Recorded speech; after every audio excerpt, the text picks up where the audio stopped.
What happened to Jesus between the ages of 12 and 30? 18 years of silence, hidden in shadows, where one of history's most powerful figures simply vanishes. The Gospels offer no answers, yet ancient texts and whispers from distant lands hold clues that may unravel this mystery. But are we truly ready to confront what they reveal? Could it be that Jesus left Judea, journeying across sacred and sometimes dangerous lands, seeking knowledge so powerful, so forbidden, that it was hidden from the world?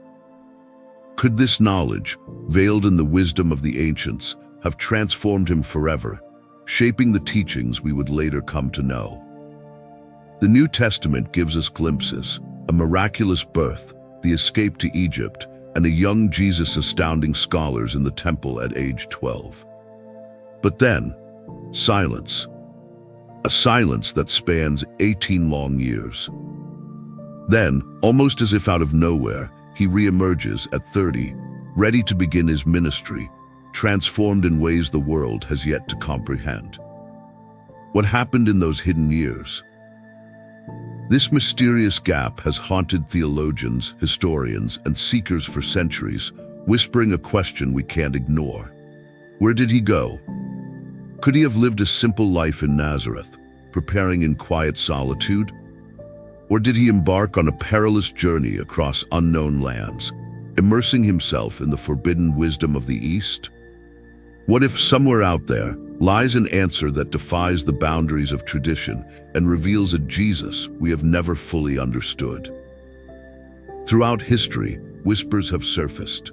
Stories of Jesus leaving his homeland, seeking truths hidden from common eyes, wisdom known only to those who journey into the sacred and secretive places of the world. But why would he leave everything behind? And what would he risk to find? One theory suggests that an inner force, an undeniable calling, drove him to seek knowledge only found in the world's most ancient centers of enlightenment, places where light and darkness intertwine, where enlightenment meets danger. Could he have been compelled to find the deepest truths about the human soul, love, and the divine purpose that lay hidden beneath the surface? And if so, where would he go? One prevailing theory suggests that Jesus traveled east to India, a land steeped in secrets and spiritual power. India was known for its mystics, scholars, and philosophers, individuals who dedicated their lives to understanding the universe, the self, and the purpose of existence. But it's not just a theory. In 1887, Russian explorer Nicholas Notovich made a groundbreaking discovery that left the world stunned. Notovich claimed to have found Tibetan texts chronicling the life of a prophet named Issa, a holy figure from Palestine who had traveled to India seeking the most sacred of teachings.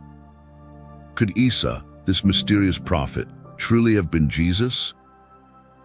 The texts claim Issa studied with Brahmin priests, learning the essence of karma, the cycle of reincarnation, and the ultimate goal of liberation from suffering.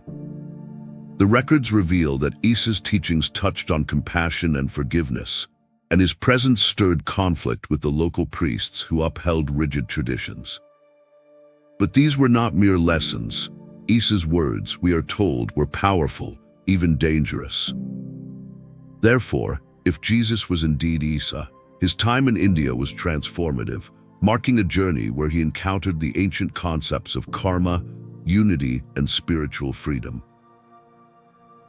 Imagine Jesus, a young seeker standing on the banks of the Ganges in Varanasi, a city so ancient and revered, known as the gateway between life and death. Here, he may have spoken with monks, sages, and scholars who shared paths to self-knowledge and union with the divine. Could these teachings have shown him that every thought and action is a thread in the intricate web of the universe? But was he truly prepared for the depth of understanding he would gain? And could he have anticipated the profound change it would awaken within him? If Jesus ventured further, his path might have led him to Tibet, a land where spiritual knowledge is both revered and fiercely protected. High in the mountains, in monasteries nestled among clouds, Tibetan lamas preserved the secrets of enlightenment, and according to accounts from travelers, including the writings of Swami Abhidananda, the same Issa studied here with Tibetan lamas. Abhidananda, a revered spiritual figure, documented his findings with chilling detail. Could Issa's teachings on non-dual awareness and compassion reflect the same messages that Jesus would later bring to the world? In Tibetan Buddhism, the lamas teach that to reach enlightenment, one must surrender the self, letting go of the ego to find oneness with all creation. But this is no simple journey. It is a path fraught with mental and spiritual trials, where many have faltered, lost in the shadows of their own minds. Could Jesus have faced similar inner trials as he learned the profound importance of mindfulness, selflessness, and compassion? These teachings, if truly part of his journey, would later form the essence of his message. Therefore, Tibet may have marked a pivotal turning point, where Jesus, in the vastness of the Himalayas, glimpsed the unity of all life and the interconnectedness of every soul. In the quiet isolation of these Tibetan monasteries, could Jesus have gained insight into suffering and peace? And if so, what might this revelation have meant for his mission? This was not merely knowledge. It was a vision of existence beyond the confines of life and death, a journey through the uncharted territories of the soul. Yet another account suggests that Jesus journeyed to Egypt, a land known for its mystery schools and esoteric wisdom. Here, it is believed that knowledge of alchemy, cosmic consciousness, and spiritual unity was guarded by priests, available only to those who had proven themselves worthy. Egypt was a place where science and spirituality merged, and only those willing to risk the rites of initiation could hope to gain a glimpse of the universe's hidden truths. In Alexandria, a city of vast intellectual diversity, Jesus may have encountered the teachings of Hermeticism, attributed to Thoth or Hermes Trismegistus. The teachings, written in the fabled Emerald Tablet, reveal cosmic truths about the nature of existence, the unity of creation, and the divinity within each soul.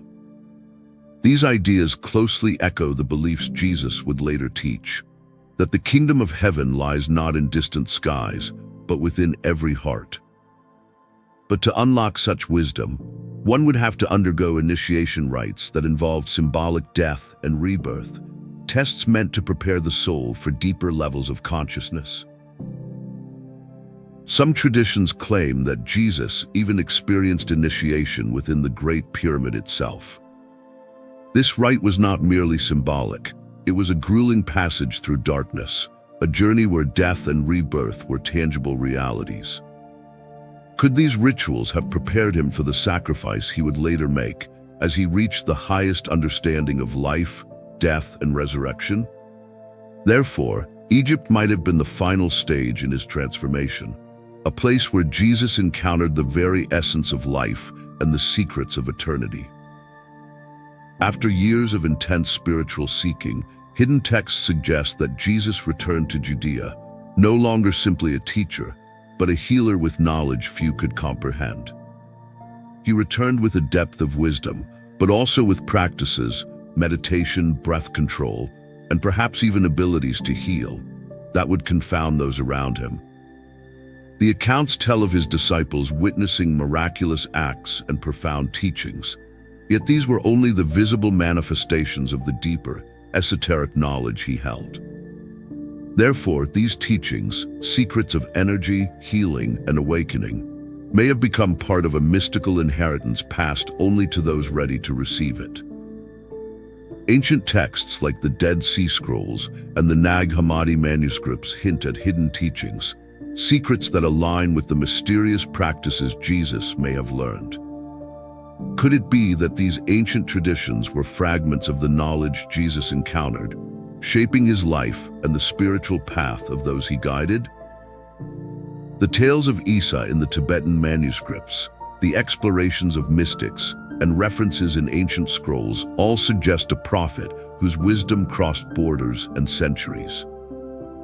These accounts suggest that the young Jesus journeyed through the greatest spiritual centers, gathering knowledge that would shape his teachings forever. If these accounts hold any truth, they offer us a view of Jesus as more than a prophet. He was a seeker, shaped by the spiritual wisdom of India, Tibet, and Egypt. But with these teachings comes a deeper question. Could these lost years hold truths meant for all of humanity, revealing a path to unity, compassion, and higher consciousness that transcends time and place? The lost years of Jesus remain a mystery, a blank space that invites us to look beyond the confines of history and religion. These ancient accounts hint at a journey that defies boundaries, one that calls us all to seek the divine within ourselves. What if the teachings Jesus encountered were meant not only for him, but for all of us? Could they hold the key to a spiritual awakening waiting to be unlocked within each soul? Thank you for joining us on this fascinating journey. If you found this video enlightening, please like, share, and subscribe to our channel for more insights into biblical stories and their hidden meanings.